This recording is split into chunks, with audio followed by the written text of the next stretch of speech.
This is pretty funny. Do we have this Ben Shapiro? Let's start with this first, okay?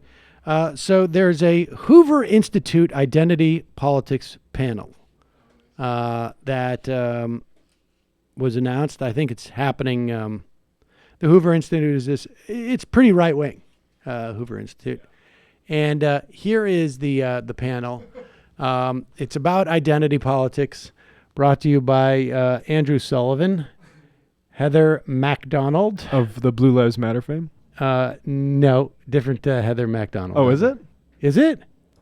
Wait. No, I think that's the Oh, same Blue one. Lives. She's the- Oh, Blue Lives Matter. Yeah, Blue the Lives pro Matter. cop Yeah. woman. Yeah, Peter Berkowitz, John Fonte, Micah Lind, Mike Frank, and Mike Gonzalez. And I would say these guys range in age from probably 46 to 64, maybe. That may be pushing it a little bit.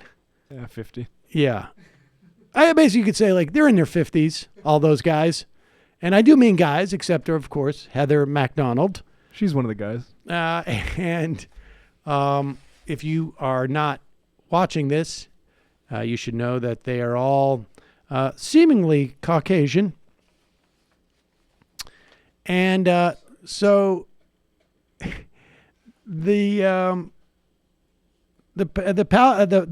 panel is up there, and someone tweets out to Dylan Matthews tweets out a tweet that says there are more people named Mike at this event than there are people of color. This is at the Hoover Institute Identity Politics panels. Mics aren't POCs? No. Okay. And Ben So, Shapiro, Michael though, told me. is on the case. So what's fascinating is this just gives you a sense, right, of what the difference between how a normal person and how a conservative looks at the term people of color. So he says, so Shapiro shoots back as if it's all self-explanatory. So Dylan Matthews says there's more people there are more mics at this event than people of color. And Shapiro writes back, Sullivan is gay. And I should tell you, if English is not your first language, gay is not a euphemism for people of color. It's just not a straight person. And Peter Thiel is not a person of color. That's right. Okay. MacDonald is a woman. And I should tell you that, again, women are not people of color. Berkowitz is Jewish. Not a definition of someone who is a person of color. Not typically, anyway. Gonzalez is Hispanic, parens Cuban. Now, I guess you might have an argument there ethnically, but he is of Caucasian heritage, it appears, anyways. But what's fascinating is, like, and I've said this already twice today, I think. The way that racists and misogynists and maybe homophobes look at people who are black, white, or gay is not like, I'm racist against you and I'm misogynist against you because you're a woman, and I'm a homophobe because you're gay.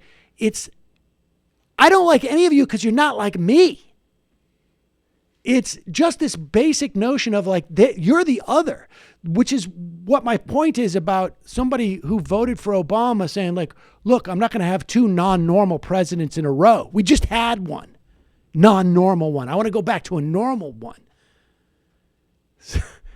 And to illustrate this point, Ashley Feinberg writes back, just simply, it is a beautiful tweet. Quote, "What's your ethnicity? Question mark." End quote. And then another quote, "Woman." They don't even get it. They don't even get They don't understand. He doesn't understand don't what just- whiteness is. They just don't disagree with the critique. They don't even get the most basic critique. It's fascinating. Incidentally, I should tell you, if you're not familiar with Ben Shapiro, he is the foremost intellectual on the right. And also a POC by his own logic. And a POC. Ben Shapiro. Serve that one up to you, Michael, when you're back. You can do Ben Shapiro, POC. There you go. Oh, that's a good one. That is a good one. Let's go to the License that out. IM's self-commissioned officer. After that Mrs. Fields ad, we know that there's more than one baked thing in that MR office. Jonathan Armstead, I'm torn. Part of me wants to lock Ivanka up for risking American lives by using her personal email address. But can we blame her? She's married to a felon in training, has a father-in-law in prison, was raised by a deadbeat dad with no respect for the law. It's really just a failure of fathers in this community, in our community. And yes, this is part of my new character, paternalistic black guy lectures just like Fox News does. Tommy D2. Could this be the worst rendition ever of that horrible, horrible song? Dragon Slayer, with the mounting rumors of a Seder 2022 Senate run. Is this the way to sell out and do the classic Republican move of promoting your new book, blaming the electric? How your vote was stupid? Michael Newman from Mass. Do you think the reason conservatives are so desperately attacking AOC is because they are terrified of the possibility of her becoming House Speaker or Senator one day? Without a doubt. Yes. And not just her individually, but like more of her. She's what they're worried about. Yes. Like it almost ticks off every single box. And the socialism is the only one that they can actually cop to, right? Like what they're really worried about is the ascendance of women and people of color. But they'll call it socialism because their dads thought it was scary. Well, they called race mixing communism, 70 years ago. There you go. Bravo-matic.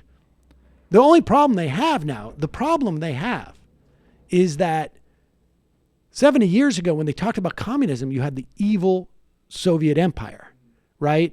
And the money and the tanks and their ability to send people to the moon. And now the best they got is like Venezuela, where I think most Americans are like, what? Where is that? Is it somewhere around all of my debt? Exactly. Exactly. It's just Venezuela is just not the terrifying sort of force that I think the Soviet Union. In the Soviet Union, it was a question of like, are they going to destroy us? And will we have like 3 minutes to find out about it and go under our desks? The fear about Venezuela is, are they going to start paying for free heating oil for poor people in this country again?